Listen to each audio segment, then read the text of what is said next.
Hello everyone, I welcome you all for this today's session. तो आज के हम अपने सेशन में डिस्कस करेंगे कि इंडिया ने जो एक्शन लिए हैं पाकिस्तान के ऊपर आफ्टर पहलगाम टेररिस्ट अटैक, उसका क्या मतलब है, उन एक्शन से क्या कुछ हो सकता है, उसके क्या इम्पैक्ट होगा पाकिस्तान के ऊपर, हम उस चीज़ को डिस्कस करेंगे। और करंट अफेयर्स के पॉइंट ऑफ व्यू से भी आपके लिए ये इम्पॉर्टेंट होगा, तो एंड तक इस सेशन में बने रहिएगा, ठीक है। तो पहले तो हम ब्रीफ में डिसीजंस को देखेंगे जो विक्रम मिस्री हमारे फॉरेन सेक्रेटरी हैं, उन्होंने कल अनाउंस किया एक प्रेस कॉन्फ्रेंस में कि क्या कुछ जो है मेजर्स लिए गए हैं आफ्टर द अटैक। तो इंडस वाटर ट्रीटी जो 1960 में साइन की गई थी उसको सस्पेंड कर दिया गया है। अटारी बॉर्डर जो है उसको क्लोज़ कर दिया गया है, ठीक है। सार्क वीज़ा से जो पाकिस्तानी नेशनल्स इंडिया में आए थे वो बंद कर दिए गए हैं। अब वो वीज़ास से क्या होगा, उन वीज़ा पे जो भी लोग आए हैं उनको टाइम दिया गया है कि आप with in a particular time period आपको वापस जाना होगा, ठीक है। और नए वीज़ास नहीं दिए जाएंगे, सार्क वीज़ास। और डिप्लोमेटिक एक्सपल्शंस हुए हैं पाकिस्तान हाई कमीशन के, तो जो पाकिस्तान हाई कमीशन इंडिया में है उनके जो डिप्लोमेट्स हैं उनको भी कम कर दिया गया है। और 55 थे, अब उनकी संख्या घटाकर जो है वो 30 कर दी गई है, ठीक है। इन सब चीज़ों के बारे में और डेप्थ में हम लोग समझेंगे। तो इंडस वाटर ट्रीटी जो 1960 में साइन की गई थी उसको जो है मध्यस्थता करके वर्ल्ड बैंक ने जो है दोनों पार्टी से साइन करवाया था, ठीक है। और 19 सितंबर 1960 में कराची में जो है ये ट्रीटी साइन की गई थी। इंडिया की तरफ से जवाहरलाल नेहरू थे साइन करने के लिए, जो कि उस वक्त के प्रधानमंत्री थे। और पाकिस्तान की तरफ से आयूब खान थे जो कि प्रेसिडेंट थे पाकिस्तान के उस वक्त, ठीक है जी। अब जो है क्या कुछ हुआ था इस ट्रीटी के तहत, तो इंडिया को जो है वो ईस्टर्न रिवर्स मिले थे, ठीक है। ईस्ट से जो फ्लो होते थे रिवर्स, जैसे कि रावी, बियास और सतलज, तो ये तीनों रिवर्स का कंट्रोल जो है वो इंडिया को मिला था। वो इरिगेशन, हाइड्रो पावर प्रोजेक्ट्स और इन सब चीज़ों के लिए इंडिया ये जो है पानी यूज़ कर सकता था और ऑब्स्ट्रक्ट नहीं करना था। बेसिकली पाकिस्तान की तरफ जो पानी जाएगा उसको ऑब्स्ट्रक्ट नहीं करना था, और सिर्फ इन्हीं 3 रिवर्स से इंडिया पानी यूज़ कर सकता है, ठीक है। और बाकी के जो अपने रिवर्स थे जैसे कि इंडस, झेलम और चेनाब, ये तीनों रिवर्स जो वेस्ट से फ्लो हो रहे थे वो पाकिस्तान को मिल गए। और तो ऐसे करके 3 रिवर्स इंडिया को मिल गए, 3 रिवर्स पाकिस्तान को मिल गए, ऐसे करके उन्होंने ट्रीटी बनाई थी, ठीक है।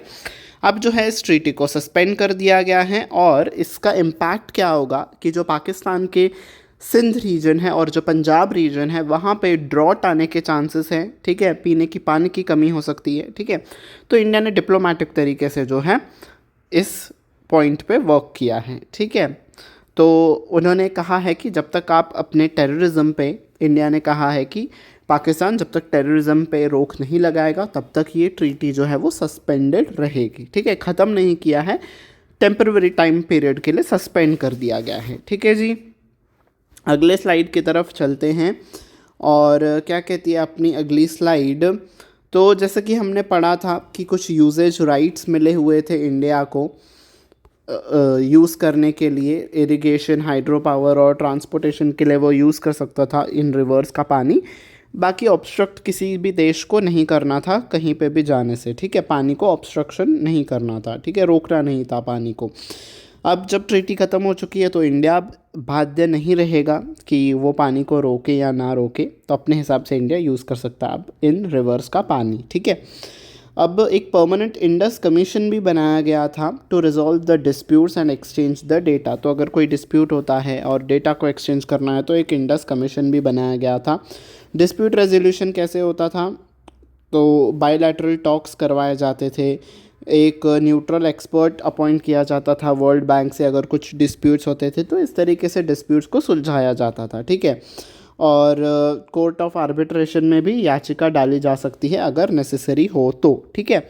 तो इस तरीके से डिस्प्यूट्स सॉल्व किए जाते थे इस ट्रीटी के तहत, ठीक है। अब जो है हमने सेकेंड पॉइंट देखा था, राइट, अटारी बॉर्डर को क्लोज़ कर दिया गया है। तो जो अमृतसर पंजाब में जो बॉर्डर आता है इंडिया पाकिस्तान का, हम उसको वाघा अटारी बॉर्डर कहते हैं, ठीक है। और जो राजस्थान से सीमा है पाकिस्तान की लगी हुई उसको हम मुनाबाव बॉर्डर क्रॉसिंग कहते हैं, ठीक है। तो ये जो पंजाब से हमारा बॉर्डर जो लगा हुआ है ना, वाघा अटारी बॉर्डर, इसको जो है वो क्लोज़ कर दिया गया है, ठीक है। यहाँ से कई सारे ट्रेड जो थी वो इंडिया की होती थी, है ना, कुछ भी सामान भेजना होता था, this was the nearest point, Pakistan से हमें भेजना था, कुछ एक्सपोर्ट करना था, तो इस पॉइंट से जो भी ट्रेड वगैरह की एक्टिविटीज़ होती थी वो बहुत ज़्यादा होती थी। अब जो है इसे बंद कर दिया गया है, यानी कि ट्रेड रिलेशंस अब पाकिस्तान के साथ हमारे नहीं रहेंगे, ठीक है। ये दूसरा इम्पैक्ट पाकिस्तान की इकोनॉमी पे पड़ेगा, ठीक है। और सार्क वीज़ाज़ पे जो बैन लगा दिया गया था, हम अब उस पर चर्चा करेंगे, ठीक है। सार्क वीज़ा जो है वो स्पेशल टाइप ऑफ वीज़ा थे जो कि south Asian association for regional cooperation, यानी कि सार्क मेंबर्स के अंदर ही एक रीजनल कोऑपरेशन को प्रमोट करने के लिए ये वीज़ाज़ बनाए गए थे कि हम एक दूसरे, जो भी सार्क मेंबर कंट्रीज़ हैं, हम एक दूसरे के लिए वीज़ाज़ को जो है वो सार्क वीज़ाज़ प्रोवाइड करेंगे, ठीक है। अब सार्क वीज़ाज़ जो हैं एग्जैक्टली इसका मीनिंग क्या है? It is a part of SAARC visa exemption scheme introduced in 1992 में इंट्रोड्यूस किया गया था। This visa allow certain categories of people to travel visa free among SAARC countries for specific purposes. तो SAARC countries हम आगे अपने slide में देखेंगे कौन सी हैं वो। अगर इन कंट्रीज़ में आपको ट्रैवल करना है तो सार्क वीज़ा के तहत आपको अलग से कोई वीज़ा नहीं लेना पड़ता था, ठीक है। और स्पेसिफिक पर्पस के लिए कुछ स्पेसिफिक कैटेगरी के लोगों को ही ये वीज़ा दिया जाता था। अब बिना वीज़ा के एंट्री कर सकते हो इन कंट्रीज़ में, ठीक है। तो सार्क मेंबर कंट्रीज़ कौन सी थी? अफगानिस्तान, बांग्लादेश, भूटान, इंडिया, मालदीव्स, नेपाल, पाकिस्तान और श्रीलंका, ठीक है। इन कंट्रीज़ ने अगर एक दूसरे के लिए सार्क वीज़ाज़ के तहत किसी पर्सनल को भेजा है तो दैट वाज वैलिड, ठीक है, वो आ जा सकते थे सार्क वीज़ा के तहत, ठीक है। तो who can come under the SAARC visas, ठीक है। ये जो जनरल टूरिस्ट है और जनरल पब्लिक है उनके लिए ये नहीं था ये वीज़ा, ठीक है। किन लोगों के लिए था? जो सार्क ऑफिशियल्स हैं इस ऑर्गेनाइजेशन के, उनके लिए था। जो डिप्लोमेट्स हैं सार्क मेंबर कंट्रीज़ के, है ना, राजदूत जैसे हम कहते हैं, उनके लिए ये वीज़ा था। और जर्नलिस्ट हो गए, बिजनेस पर्सन हो गए, गवर्नमेंट ऑफिशियल्स हो गए, स्पोर्ट्स पर्सन हो गए, ठीक है, और एकेडमिशियंस हो गए, ठीक है। इन सभी लोगों के लिए जो था ये सार्क वीज़ा दिया जाता था ताकि इनको प्रॉब्लम ना हो, ठीक है। बेसिकली ये किसी ना किसी ऑफिशियल वर्क के लिए जाते हैं दूसरे कंट्री में, ठीक है, तो इनको वीज़ा का वो झंझट ना करना पड़े, इस लिहाज से इजीली इनका काम हो जाए और एक कोलैबोरेशन बनी रहे दोनों कंट्रीज़ के बीच में, इस लिहाज से जो है वो सार्क वीज़ाज़ दिए जाते थे, ठीक है। अब ये बंद हो गया है तो हमारे जो है कोलैबोरेटिव जो भी रिलेशंस चलते थे वो अब रुक जाएंगे पाकिस्तान के साथ, ठीक है। मल्टीपल एंट्री थी वीज़ा, इस वीज़ा के तहत आप मल्टीपल टाइम्स एंट्री कर सकते हो उस कंट्री में, 1 साल के लिए ये वैलिड होता था, ठीक है। ब्यूरोक्रेटिक हर्डल्स नहीं आते थे, है ना, वीज़ा के लिए अप्लाई करना और वो सब चीज़ें इसमें नहीं होती थी, ठीक है। और एक कोलैबोरेशन होता था ट्रेड, कल्चर, एजुकेशन में, ठीक है, एजुकेशन, साइंस, इन सारे क्षेत्रों में जो है एक कोलैबोरेशन होता था, बिकॉज जर्नलिस्ट, बिजनेसमैन जो थे, स्पोर्ट्स पर्सन जो थे, जर्नलिस्ट जो थे, वो सारे एक अपने ट्रेड के लिए, किसी ना किसी रिसर्च वर्क के लिए आते थे दूसरे कंट्री में, तो इनको हेल्प होगा, ठीक है। अब पाकिस्तान के जो नेशनल्स होंगे इस वीज़ा के तहत सिर्फ उनको बैन किया है, बाकी कंट्रीज़ जो हैं मेंबर कंट्रीज़, उनके ऑफिशियल्स जो हैं, उनके मेंबर्स इस वीज़ा के तहत आ सकते हैं, ठीक है। पाकिस्तान के नेशनल्स अब इंडिया में इस वीज़ा के तहत नहीं आएंगे, दैट वाज द पॉइंट, ठीक है। अब चौथा पॉइंट हम देखेंगे जो कि हमने देखा था कि जो डिप्लोमेटिक एक्सपल्शंस किए गए हैं पाकिस्तान हाई कमीशन में, उसका इम्पैक्ट क्या होगा। तो जो पाकिस्तान का हाई कमीशन है इंडिया में, उसमें से डिप्लोमेट्स को कहा गया है कि आप अब जाइए यहाँ से, ठीक है। तो इससे क्या होगा? Drastically reduces the effectiveness of Pakistan diplomacy in India, ठीक है। अगर आपके राजदूत किसी और देश में होते हैं तो आप डिप्लोमेटिक तरीके से बातचीत कर सकते हो, जब आपके राजदूत ही नहीं होंगे तो आप डिप्लोमेटिक तरीके से यहाँ पे बात नहीं कर पाओगे, तो वो डिप्लोमेटिक रिलेशन जो है वो ख़त्म हो जाएगा इंडिया का, ठीक है, पाकिस्तान से। Could trigger tit for tat response damaging diplomatic channels, ठीक है। डिप्लोमेटिक चैनल्स जब नहीं रहेंगे, बातचीत नहीं रहेगी, तो टिट फॉर टैट जैसे कहते हैं, है ना, तो अगर आपने एक किसी जगह पे वॉर कर दिया तो सामने वाले कंट्री से भी वॉर हो जाएगा, ठीक है। अगर आपने कोई एक चीज़ कही, उसके रिस्पॉन्स में सिमिलर चीज़ दूसरी कंट्री कर देगा, तो that is called as tit for tat response. तो अगर डिप्लोमेटिक चैनल्स ओपन रहते हैं तो बातचीत के ज़रिए चीज़ें सॉल्व होती हैं। तो अब ये भी बंद हो गया है, ठीक है, because we do not want कि कोई भी जो है पाकिस्तान का नेशनल इंडिया में रहे, हमें वो चीज़ नहीं चाहिए, ठीक है।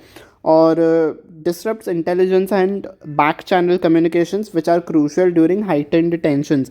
तो पाकिस्तान के जो हाई कमीशन में इंडिया में रह रहे थे ऑफिशियल्स, अगर वॉर वाली कुछ सिचुएशन होती है या फिर अभी जो अब की जो ये टेररिज्म वाली सिचुएशन हुई है, तो ये सारी की सारी इन्फॉर्मेशन जो हैं ये राजदूत अपने देश को देते हैं, यानी कि पाकिस्तान के जो ये राजदूत थे ये अपने देश वालों को इन्फॉर्मेशन देते थे कि ऐसा सब हो रहा है, यहाँ पे इतना ज़्यादा बातें बढ़ गई हैं। तो ये सारी चीज़ें जो है पाकिस्तान को कुछ पता नहीं चलेगा कि इंडिया में क्या चल रहा है, ठीक है। और reduction in the number of diplomats जो कि कम किए गए हैं, पहले 55 डिप्लोमेट्स थे, अब उनको 30 ही रखा गया है। तो इससे पाकिस्तान का जो डिप्लोमेटिक एंगेजमेंट है, जो कि हमने पिछले स्लाइड पे भी देखा कि वो डिप्लोमेटिकली बहुत वीक हो जाएगा, डिप्लोमेटिक चैनल्स के ज़रिए कांटेक्ट नहीं कर पाएगा इंडिया को ज़्यादातर, ठीक है। Hinders consular support for Pakistan nationals, तो जो पाकिस्तान नेशनल्स हैं इंडिया में उनको जो है कोई भी अब सपोर्ट नहीं रहेगा, ठीक है। बेसिकली हमने देखा है ना कि किसी भी वॉर वाले सिचुएशन पे जो है उस कंट्री के जो राजदूत होते हैं वो अपने कंट्री के नेशनल्स को जो है वो सपोर्ट देते हैं, काउंसलर सपोर्ट देते हैं। अब जबकि ये कहा गया है कि आप सभी को जाना है, सभी डिप्लोमेट्स को भी चले जाना है, तो अब उनको पाकिस्तान के नेशनल्स अगर कोई इंडिया में है तो उनको कोई भी सपोर्ट नहीं मिलेगा राजदूत से, ठीक है। Weakens Pakistan ability to monitor and influence developments in India, तो जो भी डेवलपमेंट्स चल रहे हैं इंडिया में, ठीक है, जो भी एक्शंस लिए जा रहे हैं उसकी इन्फॉर्मेशन पाकिस्तान को अब नहीं पहुंच पाएगी, ठीक है। तो ये कुछ 5 इम्पैक्ट्स, कुछ पॉइंट्स थे जो कि इंडिया ने डिसीजन लिए हैं इन पॉइंट्स पे, और उसके इम्पैक्ट हमने डिस्कस किए इस सेशन में, ठीक है जी। अगर आपको ये सेशन पसंद आया है तो ज़रूर से लाइक बटन पे प्रेस करिएगा, बाकी सभी अपने फ्रेंड्स के साथ भी शेयर करिएगा। Last but not the least, subscribe button पे प्रेस करिए, बेल आइकन पे भी प्रेस करिएगा ताकि आने वाले क्लासेस की नोटिफिकेशन आपको टाइम टू टाइम मिलती रहे। On this note I take care leave until we meet next time. Take very good care of your self. Bye bye everyone.